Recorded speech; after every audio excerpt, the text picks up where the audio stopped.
Be looking at another question from the topic quadratic equations. The question states how many real solutions are there for the equation x square minus 7 mod x minus 30 equal to 0.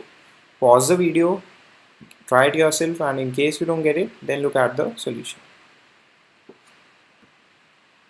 Okay, so here we have the quadratic equation x square minus 7 mod x minus 30 equal to 0.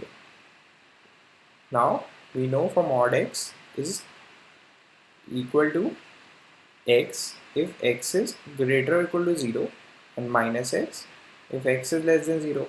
We already know this. So first, assuming x is greater or equal to 0, we have x square minus 7x, because mod x is equal to x if x is greater or equal to 0, minus 30 equal to 0.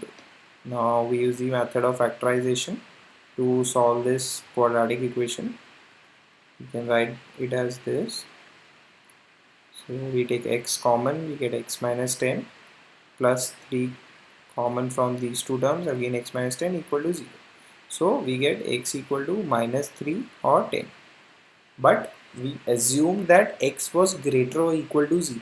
So we have assumed that x is greater or equal to 0. So combining these two, we see that x cannot be equal to minus 3. Therefore x equal to 10 is the only correct value of x which is allowed here. Now the second case, we assume that x is less than 0. In that case, what would be the equation? X square minus 7 of minus x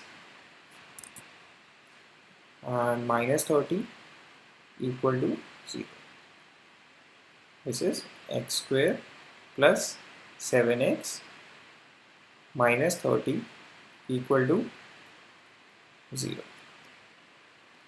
Now for this equation we need to solve it. So clearly we can see that if we try to solve it using factorization again, how we do it? We write x square plus 10x minus 3x minus 30 equal to 0. Now if we take x common, we will get x plus 10 minus 3 x plus 10 equal to 0.